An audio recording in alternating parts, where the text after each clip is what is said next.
गरीब आदमी को कर्ज की जरूरत पड़ गई, 1000 दिनार चाहिए। मैं कह चुका हूं कि दिरहम चांदी का होता था, दिनार सोने का। अब 1000 दिनार लेना है। तो जिस बंदे से उसने कहा, अगरचे वो नेक बंदा था, उसने कहा यार 1000 दिनार दे दो। तो कहने लगा कोई गवाह है तेरे पास? वो कहने लगा गरीबों का गवाह कौन होता है? हाँ एक गवाह है। कहा कौन? का मेरा रब, वो तेरे और मेरे बीच गवाह है। उसने कहा कोई कफील, अगर तू पैसे ना दे सके तो वो बाद में दे दे, या तुझे कुछ हो जाए तो वो दे दे। उसने कहा कफील भी मेरा अल्लाह ही है। मेरे पास अगर है तो रब करीम का नाम है, अगर एतमाद कर सकता है तो कर ले। बंदा नेक था, उसने कहा रब के नाम पे, रब की किफालत पे, अल्लाह को गवाह बना के मैं तैयार हूं तुझे 1000 देने की। उसने 1000 दिनार दे दिया। वक्त वापसी का तय हो गया। वो चला गया पैसे लेके। उसने पूरी मेहनत की कि मैंने वक्त पे पैसे लौटाने, पूरी मेहनत भी कर ली, अल्लाह ने मदद भी कर दी, पैसे भी उस तारीख को उसे मिल गए। बाद लोगों का तो लौटाने का दिल ही नहीं ना होता।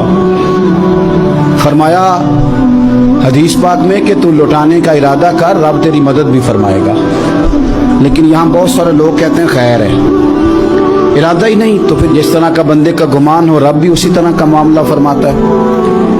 उसने पैसे जमा भी कर लिए और वापस देने को तैयार भी हो गया, लेकिन रास्ता बहरी जहाज का था, कश्ती का था, दरिया के रास्ते वापस आना था। अब वो जब आ गया दरिया के किनारे तो बड़ी कोशिश की, पर वहां उसे कोई कश्ती नहीं मिली। वक्त पे पैसे लौटाने हैं, सफर करना है, अब सवारी मुयस्सर नहीं है। सोच सोच के परेशान था कि मैंने तो अल्लाह के नाम पे लिए। अचानक दिल में एक तजवीज़ आई। उसने एक लकड़ी ली, लकड़ी को अंदर से खोला, 1000 दिनार उसमें भरा। बुखारी पढ़ रहा हूँ, और साथ एक खत भी लिखा कि यार मैं पैसे पहुंचाना चाहता था पर मुझे कोई चीज़ नहीं मिली दरिया के उस पार आने, अल्लाह के नाम पर तेरी तरफ रवाना कर रहा हूँ। और ये कह के वो लकड़ी दरिया में रख दी। वो लकड़ी डूब गई है, वापस आ गया। वो जिसने पैसे लेने थे वो ऐन मुकर्ररा वक्त पर दरिया किनारे आया। सुबह से सरे शाम तक उसने इंतजार किया। दिल ढलने लगा तो दिल में ख्याल आ गया कि यार नहीं, उसने देने ही नहीं, झूठा वादा कर गया, पहुंचा ही नहीं वक्त पे। अब जब वापस लौटने लगा तो अचानक दरिया में एक लकड़ी तैरती हुई दिखाई दी।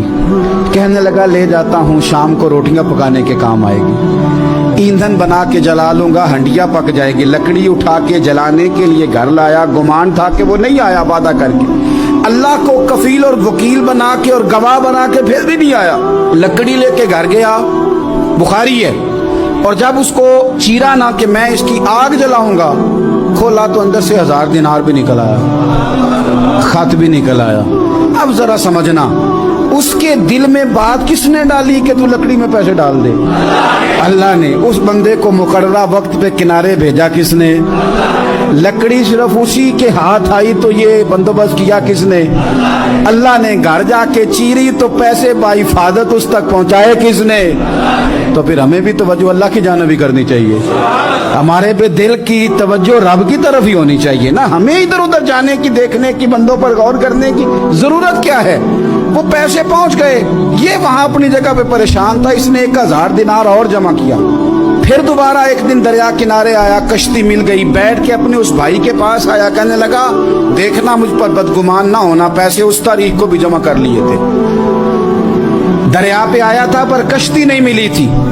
फिर मैंने ना लकड़ी में डाल के, खत डाल के तेरी तरफ भेज भी दिए थे, लेकिन आज मैं फिर लेके आ गया हूं। वो कहने लगा खुश हो जा, जिस रब को तूने मेरा और अपना गवाह बनाया था उस रब ने मेरे तक पहुंचा भी दिए हैं। जब लोग अल्लाह को गवाह बनाते हैं, रब की जानिब अपनी तवज्जो करते हैं, अपनी चाहतों, ख्वाहिशात और अपनी सारी चिट्ठियां अपने रब करीम की रहमत की तरफ रवाना करते हैं, फिर अल्लाह अपने बंदों को मायूस नहीं करता।